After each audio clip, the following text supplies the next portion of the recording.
I'm not gonna help. Hi, I'm Caroline Leavitt, the co-founder of A Mighty Blaze.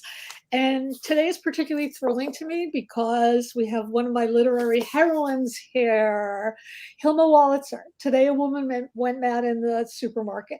It's getting outrageously spectacular reviews, and it should, because it's a truly important book, and it's a book that everybody should read now. So, and also, if you should read it now, and you should want to order it from your favorite indie bookstore. If you can't decide on your favorite indie bookstore, we recommend bookshop.org, and we will have a link up for that so you can order this book and actually all of Hilma's books, which are all wonderful. So, Hilma Wolitzer is one of my all-time favorite writers. She published her first short story in her 30s and her first novel ending when she was 44. She's won all sorts of amazing honors from Guggenheim Fellowships, the NEA, the American Academy of Arts and Letters. She is the author of An Available Man, Summer Reading, The Doctor's Daughter, Tunnel of Love, Silver, In the Palomar Arms, Hearts, In the Flesh, Ending, and nonfiction, as well as novels for young readers. In this book, Today a Woman Went Mad in the Supermarket, she has an amazing foreword by none other than Elizabeth Stroud. She's also got a remarkable writing daughter, Meg Wolitzer. So Today a Woman Went Mad in the Supermarket is a collection of stories, most of them previously published in Esquire, the Saturday Evening Post, and more during the 60s and 70s, with the famously last story, Escape, which is new. So Today a Woman Went Mad in the Supermarket is both a fantastic title and a fantastic work. What I wanted to do is many of these stories take a very different perspective on what is going on, and they reveal something new about ordinary life to us. So, Hilma, I want to welcome you here. Thank Then I you. want to ask you, is looking things from a different vantage point, the way you live your life, do you always find hidden wonders in the ordinary? Yes, absolutely. I think all life is extraordinary. Um, all all people are extraordinary. I once said this to a psychiatrist friend. I said, I think that everybody has an interesting inner life. And she said, oh, no, they don't. And she was, I think it's this curiosity about the other that drives me to write fiction. I'm curious about other people's lives, and if I can't find out about them, I make them up. Oh, I love that. That's great. Um, I wanted to know the origin story of this collection, which was started during the pandemic, I believe, and both you had COVID, and your husband also died of COVID, and this writing was sort of something that got you through the pandemic. And it was actually your daughter, Meg, a brilliant author herself, who nudged you into writing this, collecting stories, and then deciding you needed a few new stories. Can you talk about how you felt about writing this collection and how it did you believe that it was going to help you the way it did, or were you first reluctant? I had no idea. And when Meg first thought of it and suggested it to me, I was still in the hospital. My husband had just died, Wow. and we were in different hospitals, which made it even more bizarre. So we never got to see him and comfort him. He was with nobody he loved, nobody who loved him, nobody to see him off, and none of us could get together and comfort each other. So it was a very bizarre time. And also, I still felt pretty sick from COVID. And my daughter suggested the collection, and I wasn't really interested, but she petitioned my agent and got him in her corner. And the more I thought about it, the more I thought that I have to do something besides grieve. And I needed to work, I needed something to do, but I also needed something to look forward to, which is, I think, what everyone needs. And with some modicum of hope. And because there were none of the regular rituals after someone dies, there was no funeral, There was no visiting. Nobody saw each other. Writing became a way of helping me through that mourning period. It was very painful writing that particular story. The other stories, all, as you said, took place in the 60s and 70s. But writing that story really was a way of connecting with my own emotions about what had happened. And it's the only story of mine that has that much autobiographical detail in it. But of course, as most fiction writers, I combine the imagined with the real. And so it's not completely autobiographical, um, I but there want are things that happen to us in it. I want to talk a little bit about that story because it's so real. It's breathing on the page, and it's both beautiful and raw. And it's the story of your alter egos, Paulette and Howard, who show up in some other stories. And there's one phrase about how a long marriage can be both exquisitely boring and beautiful, which I thought was just so great. And the story reads very much like an ongoing conversation between two long married people. And as I was reading it, I felt, the fact that one is gone does not mean that the conversation is really over. You still have a relationship. And I love that. So I wanted to know, was this a discovery that you made in writing it that, death does not end a relationship in some ways? Or was this something that you always thought before this? I didn't think about it that much beforehand. I think it was partly denial. I mean, as I said in the story, the only mystery left in a long marriage is who will die first. But after he died, um, I I just didn't. I couldn't accept that he was gone because I think because I didn't see him off because he Right, was cremated without anybody present. And so in the story, my character tries to reach her husband by speaking to him. I didn't go that far, but I find that there are times when I actually forget. And for instance, I love baseball, and he and I were great Mets fans. And we would lie in bed together and watch a ball game.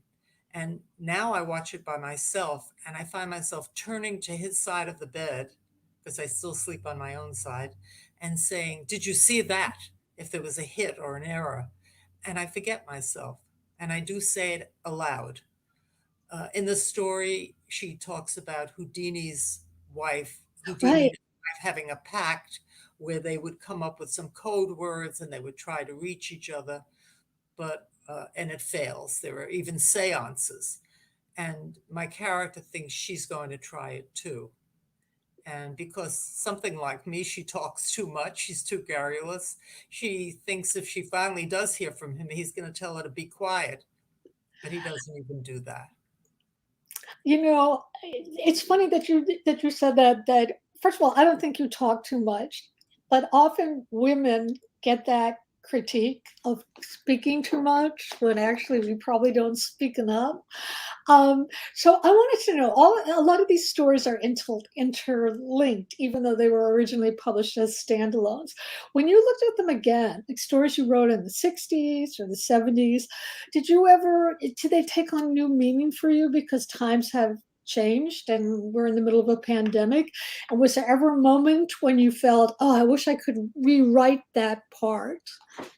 Well, not really, because they are of their time. There are no computers, there are no cell phones, and to my surprise, the women don't have careers. And so, in that way, they're of that particular time.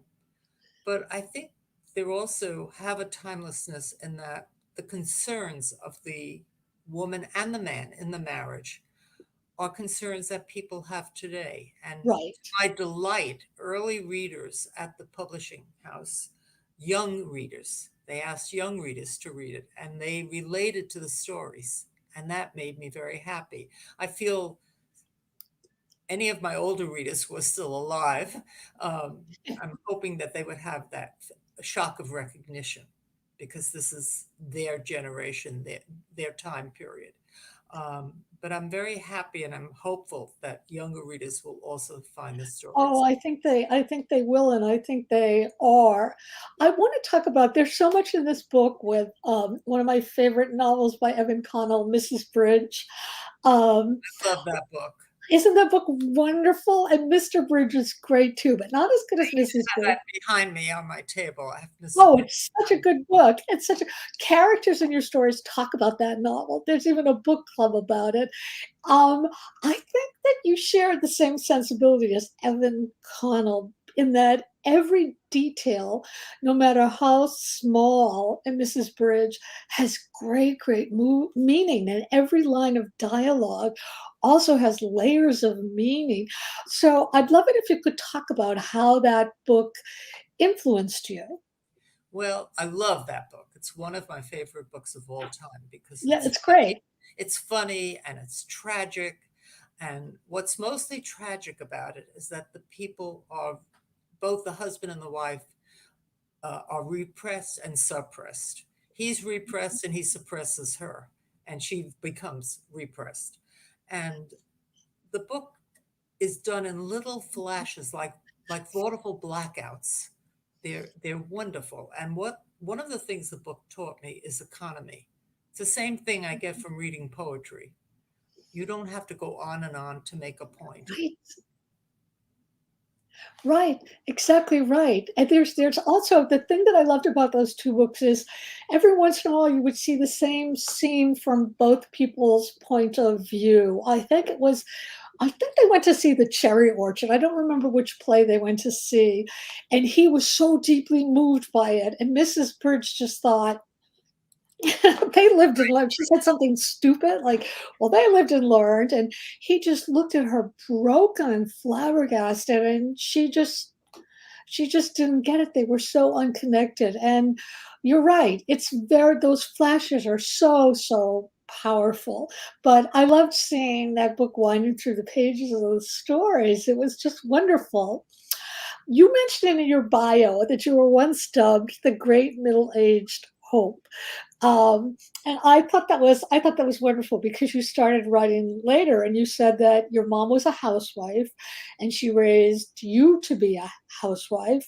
My mother also hoped that I would be a housewife. I rebelled.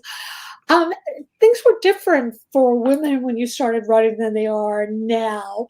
But, and I wanted to know how brave of it was it of you to just go ahead and forge a career at a time when women were not doing that so much, especially as a writer? You could Well, be I a was news very teacher. lucky. I really was lucky, Caroline, because it all happened at the cusp of the second feminist wave.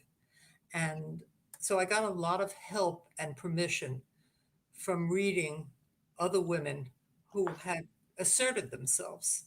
And I really had been writing as a child, and when I started writing short stories, other people in my own family, like my parents, who were very kind and loving, thought it was just a nice hobby, and nobody took it seriously. And suddenly I was able to do this, and partly because my husband encouraged me to take a workshop in the city, my first writing workshop. I had never met another writer. The town we lived in didn't even have a bookstore. It did Oh have a my good God. library. It did have a good library, and we haunted it. But he encouraged me to take this beginner's workshop at the new school. And that really changed my life very much because I was in the company of other writers and I was understanding something about revision and and I got a lot of advice about people to read and and it just opened up a whole new world to me. But I have to say I enjoyed my domestic life. I in no way would denigrate it because it was fun. But at the same time, I loved being a wife and mother, and I loved all the domestic chores, especially anything that seemed creative, like making a diagonal jello in molded with diagonal stripes, uh, which is not easy to do. It takes time and patience. That was where I was putting my creative energy. And I, suddenly I was able to move it to another way, to another job. But I also was able to use some of that domestic experience in the writing. And so it was useful in two ways. It was useful to live through, it was pleasurable, and it then became useful again. It was like wonderful leftovers that taste even better the next day. I was able to use it again in writing, and that was thrilling. And reading certain people like Jane Austen mm-hmm, and Grace Paley, mm-hmm. who showed you that domestic life was interesting and important, I and that want made me feel great.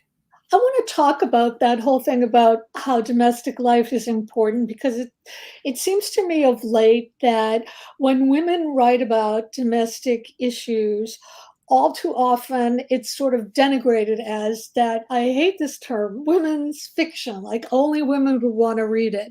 But when men write about domestic issues, they're often heralded as writing something new and extraordinary. And how did they know how to get into this world? Um, since you've been writing so brilliantly about domestic issues, through times when that was women's roles, do you feel that that's changing now? It's changed a great deal. The very Good. first newspaper interview I had was housewife turns into writer. And that's because I was at that point in middle age. And I was thinking no neophyte male middle age writer would ever have a headline like that. That's right. But now I'm I feel reviews have been respectful, not Yes. only of me as a writer, but of the content of the domestic content. And people realize that they live in families, they live in Right. households. And I really have always believed that what happens in bedrooms and kitchens is as important as what happens in staterooms and courthouses. I And, agree. and that politics begin in the household with the dynamics of a family, and that their families are eternally interesting to me. To me too. Did you have mentors when you were first writing other than the people in your class? Yes, and when the class was led by Anatole Broyard, and Oh, oh, that's great. and he was very supportive of me, and my family was very supportive of me too. I still remember my children's reaction.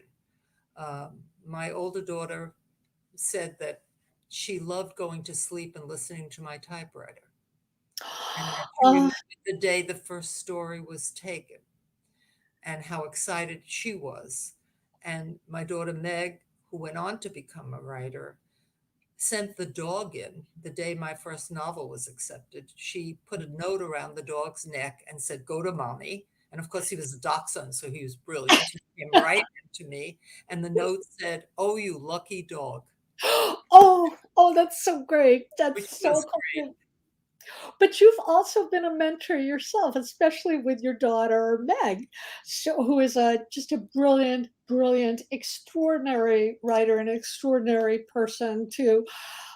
So when she first developed this love of writing, did you have fears for her, or did you have what was the mentoring process like for you? Because I know now I read somewhere in an interview that you read each other's pages, and it just seems to me like such a blissful, enviable relationship.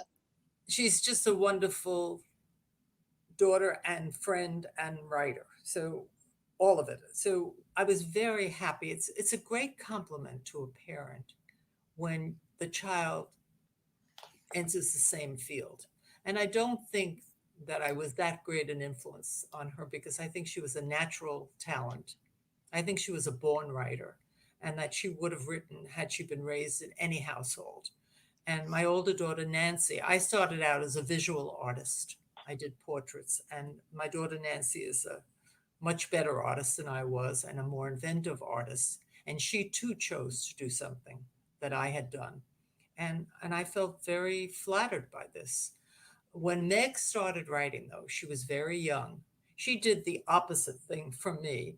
She became an established writer very early on in her early She 20s. was 21 or wasn't her novel first novel Sleepwalking, I believe? Yeah. When her first novel was published, and then married afterward when she was well established as a writer, married and had children afterwards. I got married at 22 and had my children, and then began writing these stories. And then I had the most extraordinary piece of good luck. I wrote a short story. I was about 35, and I showed it to my husband and I said, "Is this a short story? Is this a real story?" And he said, "Why don't you show it to this friend of ours who was an art critic and who we both had great respect for, and get his opinion?" So I asked him if he'd read it, and he did. And he put my story in his pocket and went to a party where he met a Wow. literary agent. Uh, their agency was representing John Steinbeck at that time. And she called me the next morning and said, "Hi, I'm with this agency. I'd like to represent you." And I don't know if anybody else has ever had such a stroke of good fortune, but she did sell that first story to the Wow. Saturday Evening Post for enough money for me to go out and put a big down payment on my first car. I was living in the suburbs without a car. Oh, My that's husband was impossible. keeping two jobs, and he used the car to get there and back all the time. And the day I sold the story, I went right across the street to the Rambler dealer and bought a station wagon. And essentially, in a way, my freedom. Yeah, exactly, exactly. A lot of the media that I've been reading about you is making a big deal out of the fact that this is your 14th book at 91, and that your final story, The Great Escape, is as brilliant as any story you've ever done. My particular feeling about this, and I want to know if you feel the same way, is that I think that people's minds don't necessarily have to age along with their body, that people are capable of doing extraordinary things throughout their life. My mom actually fell in love for the first time when she was 94 and stayed in love It's with amazing. her. Oh, it's such a gift. That was such a great gift Are to you me. going to write about that, Caroline? Yeah, yeah, it was so amazing. They were in love. She met him in a assisted living, and they were in love for 4 years, and a very lucky break, when she started to get dementia, he fell and he died, and my sister and I never told her that he died, so she continued to have conversations with him and believed that she saw him up until she died at nearly 101, and she was so happy, and her mind was just full of fire, full of fire. So I sort of believe that this is something like what you said before, that you have to do something in your life. You need something to look forward. You need things to open up about. And I guess my next question is, do you believe that you're always going to be writing, and do you have a new project in the wings? I don't know if you're kind I'm of in the writing dream, something like, I'm in the dream stage of a new project. Not ready, okay.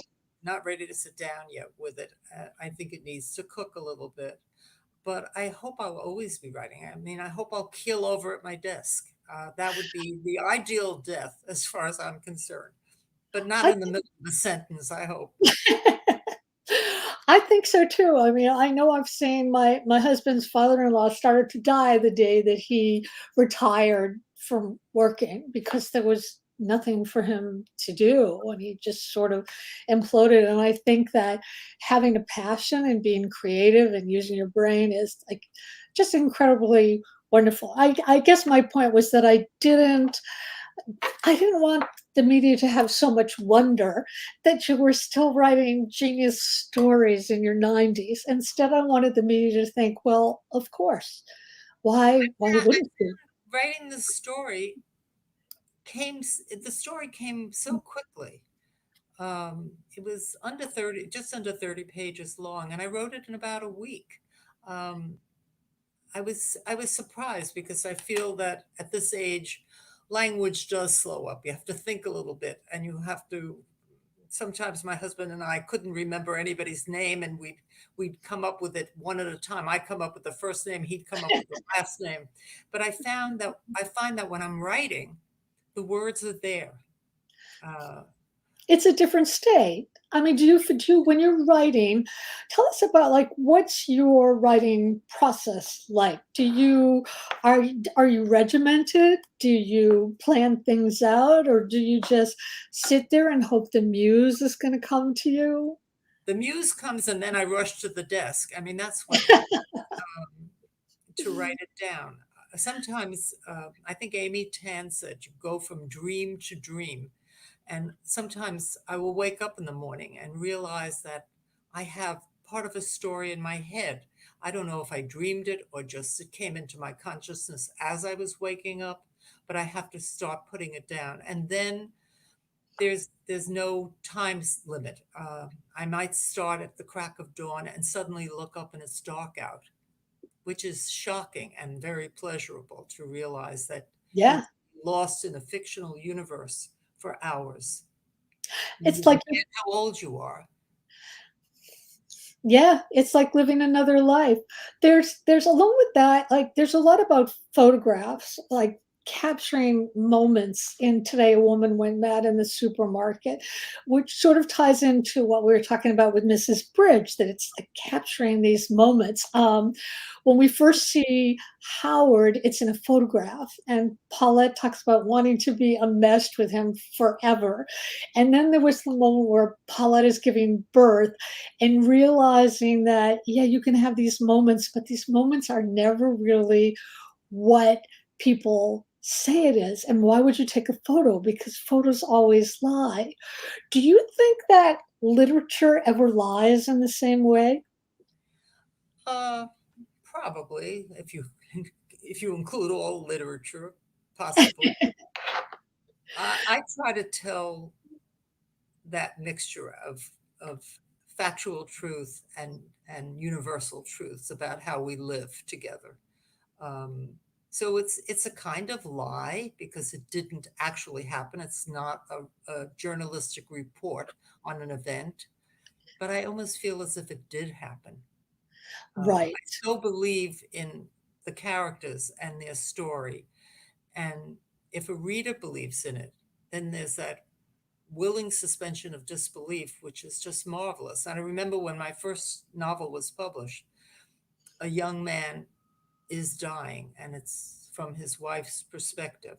And I gave my one of my early readings, and my husband was with me. And after the reading, he and I were standing around, and one of the people came up and said, "Oh, I'm so sorry. How long have you been widowed?" And Oh, I was thrilled, and my husband was much less thrilled. yeah, but you did what fiction is supposed to do. You did exactly what it's supposed to do.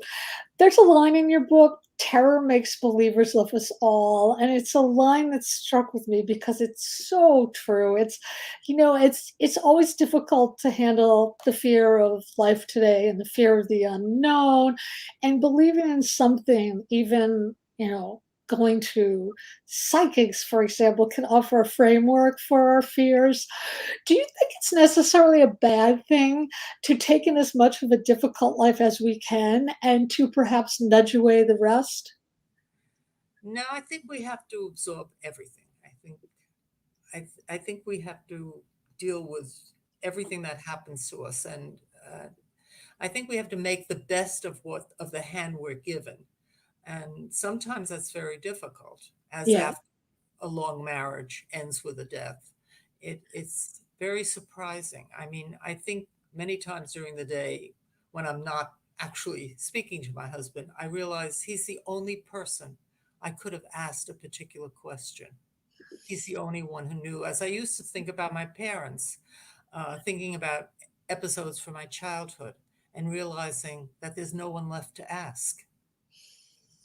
yeah. I also wanted to ask about, you've actually written stories for young readers. How did this, and I know your daughter Meg has written brilliant YA novels. Did it feel different to you to write for young readers, did you have to get into a different mindset? And did you love it as much as writing novels for adults, or is it just something different? Writing is writing, and so it's always pleasurable and difficult. But I tried never to write down to a young reader, but usually the stories were from the perspective of a child. So it would be a child's worldview and a child's vocabulary. Um, One of the first books I tried to write in a male voice was in the voice of a 13-year-old boy. And I was away at an artist colony and I had a long stay there. And I finished a first draft in about 6 weeks. And I Wow. sent it to my editor, and he called me and he said, "It's wonderful, except for one thing. This 13-year-old boy sounds like a 50-year-old woman." Oh, God. And that's when I realized that I was imposing my own voice on this child. So the artist colony was in Saratoga Springs. I went into town and I had an opportunity to visit a classroom, and I spoke to kids that age and listened to their voices, and especially the boys, so that I would get the male point of view at that age. And I realized that a kid would not say, if he's running away from home, he would not say, "On the eve of my departure." He would say, "The That's day right. before I split." Yeah, that's right. That's right. That's so interesting. That's so interesting. That's funny because I remember writing something about 2 15-year-olds and the books they were loving, and my editor said, "15-year-old kids are not gonna love The Great Gatsby," or whatever book I put in there. Those are books they're forced to read, and I realized, "Oh, yeah, it's me being in a 16-year-old body." Oh, we have an audience question for you from Sylvia. With cultural change over the past few decades, how have you adapted your writing, if at all? Well, I include computers and cell phones in the news story. And but I think that my worldview, I hope I've evolved to a certain extent, but I think I'm still pretty much the same in many ways. And that my writing style may be a little less formal now. I think I use more contractions and fewer adverbs, perhaps. But I think generally it's still me writing. And as I said, you're home in your pajamas. Nobody really sees you, and you're shocked at how old you are when you pass a mirror. You Yeah. just forget everything. So I think in many ways I'm still the same. Okay. If you could do anything differently in your writing career, is there anything that you would do differently? It wouldn't do me any good if I thought so, because you can't change the past. I can just only hope that I can go on writing and that there will be people who would be wanting to read the books. Oh, I think there will be. Do we have any other questions, Julie? By the way, Janice says she loved The Great Gatsby at 15. Oh, good for Where her. where were you when my editor asked me? Okay, how do you know when you've hit the perfect edit point? Oh, that's a good question. Well, I'm such an ardent reviser that I have to be stopped. I mean, somebody has to say, stop her before she revises again. And I have said that I'd like to go into bookstores with a red pencil. But I think reading the work aloud is a wonderful editing tool, because you hear all the false notes, all the extraneous material, and you get rid of it. And once I've heard it aloud and it sounds all right to me, I think it's done. So you would never, for example, like open something up and think I should have, like if you're doing a reading of some material, do you ever change the words as you're Yes, doing the reading? Yeah, I yes. think all My daughter writers says do that. that she crosses things out while she's reading and changes it during the reading. I think, I'm not as good at multitasking as she is at my age, so I don't think I'd attempt that. Do we have any other questions? Otherwise, I'm going to ask you if you'd like to read a paragraph or two. Oh, I have the book. Would you like to? I think we would love to hear you read. Okay. and then I'll see if it sounds all right too. I'm sure it's going A to sound little too great. late, but I'll read the opening of The Great Escape, the final story. Okay, great, great, great, great. My characters are now almost 90 years old, a little younger than I am. I used to look at Howard first thing in the morning to see if he was awake too, and if he wanted to get something going before one of the kids crashed into the room and plopped down between us like an Amish bundling board. Lately, though, with the children long grown and gone to their own marriage beds, I found myself glancing over to see if Howard was still alive, holding my breath while I watched for the shallow rise and fall of his, the way I had once watched for a promising rise in the bedclothes.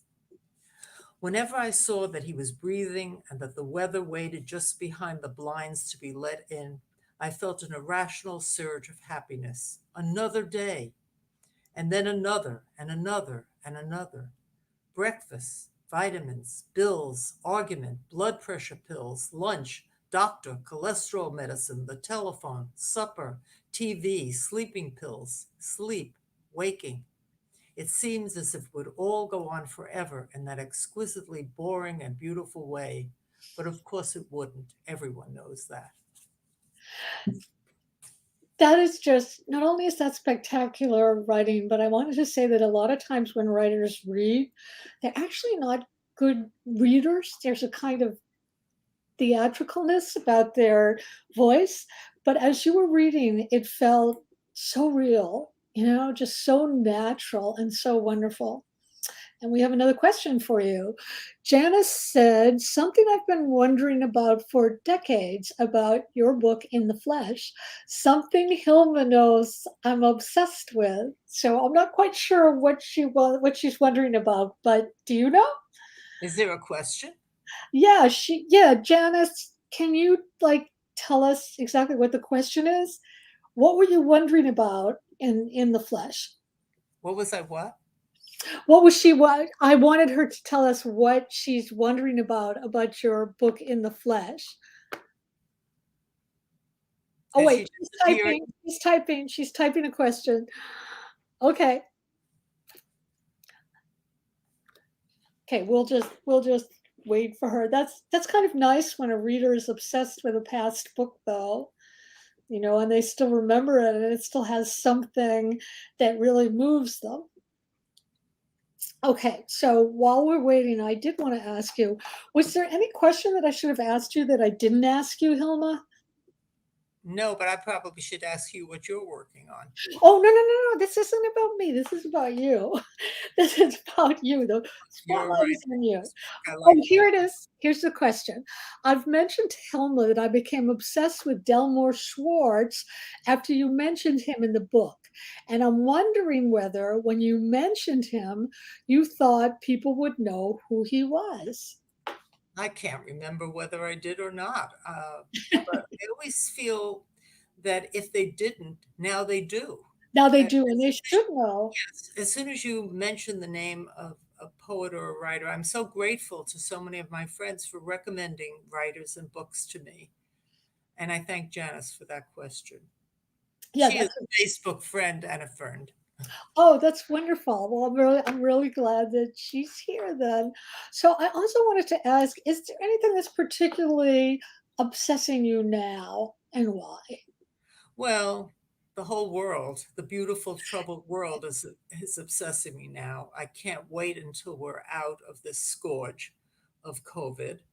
Um, but I'm also interested in good things. I'm interested in, as often say, I read and write for the same reason, to find out what happens next. So I'm very interested in what happens in the world and within my family. Having grandchildren is lovely, having children and grandchildren. I wouldn't skip the earlier generation to get to the new one, as some people say. I like both generations, but I'm interested in what will happen to them, and I hope the world will be better for them. I wanted to ask you too, because there's a lot of young writers now who feel that they do not want to have children because they feel it's a question of, oh, whoops, there goes another book. My personal feeling was that having a child increased my creativity and was the greatest thing I ever did and the greatest creative act I ever did. And I can't imagine not having done that. Did you ever do you feel also that family and children are boons to creativity? Uh, do I feel that they, I'm sorry, I couldn't hear Do you. you feel that they increase creativity?